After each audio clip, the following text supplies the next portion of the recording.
पुन्हा एकदा स्थानिक गुन्हे शाखेच्या पथकास मिळालेल्या गुप्त माहितीनुसार दिनांक 23/5/2026 रोजी मालेगाव शहर पोलीस ठाणे हद्दीत काही संशयित इसम अवैधरित्या घातक अग्निशस्त्र बाळगून काहीतरी गुन्हा करण्याच्या उद्देशाने फिरत असल्याची खात्रीलायक बातमी मिळाली होती।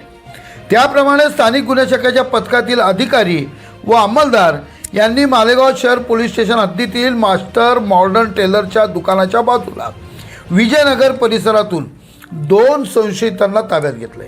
एक साजिद युनुस काटिक वय 34 राहणार सर्वे नंबर 55 विजयनगर मालेगाव। दुसरा अखिल अहमद तुफेल अहमद वय 38 राहणार गट नंबर 255 ज्ञाने रमजानपुरा मालेगाव। या दोघांच्या यांना ताब्यात घेऊन वरील 2 संशयितांची अंगझडती घेतली असता त्यांच्या कब्जात एक देशी बनावटीचे पिस्टल व 3 जिवंत काडतुसे मिळून आले। सदर इसम हे शस्त्र बाळगण्याचा कोणताही अधिकृत परवाना नसताना घातक अग्निशस्त्र कब्जात बाळगताना मिळून आले। त्याबाबत त्यांना विचारपूस केली असता सदर देशी बनावटीचे पिस्तल हे त्यांचा साथीदार मालेगाव शहरातील सराईत गुन्हेगार इम्रान बिल्डर राहणार शाबान नगर मालेगाव जो फरार आहे याच्याकडून आणले असल्याबाबत त्यांनी सांगितले।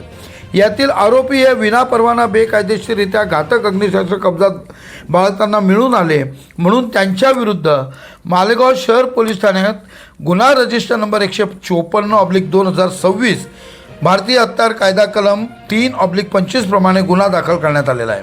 स्थानिक गुन्हे शाखेच्या पथकाने मागील 4 दिवसांमध्ये आयशा नगर मालेगाव शहर पोलीस स्टेशन हद्दीत सराईत गुन्हेगारांवर कारवाई करून एकूण आत्तापर्यंत 2 देशी बनावटीचे पिस्टल व 5 जिवंत काडतुसे या एका आठवड्यात हस्तगत करून कारवाई केलेली आहे।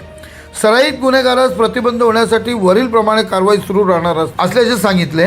सदर कारवाई नाशिक ग्रामीण जिल्हा पोलीस अधीक्षक डॉक्टर DS स्वामी, अप्पर पोलीस अधीक्षक मालेगाव श्री सूरज गुंजाळ यांनी केलेले मार्गदर्शन व सूचनाप्रमाणे स्थानिक गुन्हे शाखेचे पोलीस निरीक्षक दत्तात्रय शिंदे, पोलीस उपनिरीक्षक दत्ता कांबिरे, पोलीस हवालदार सुभाष चोपडा, पोलीस हवालदार चेतन संवत्सरकर, पोलीस हवालदार सचिन वराडे, पोलीस अंमलदार दत्ता माळी यांच्या पथकाने वरीलप्रमाणे कारवाई करून 1 गावठी कट्टा व 3 राऊंड आरोपीकडून हस्तगत केले आहेत। सध्या चालू असलेल्या स्थानिक गुन्हे शाखेच्या या कारवाईमुळे स्थानिक गुन्हे शाखेचे लोक कौतुक करत आहेत, नागरिक कौतुक करत आहे। प्रबंधभूमी महाराष्ट्र न्यूजसाठी महाराष्ट्र न्यूज इंचार्ज हरीश मोरे।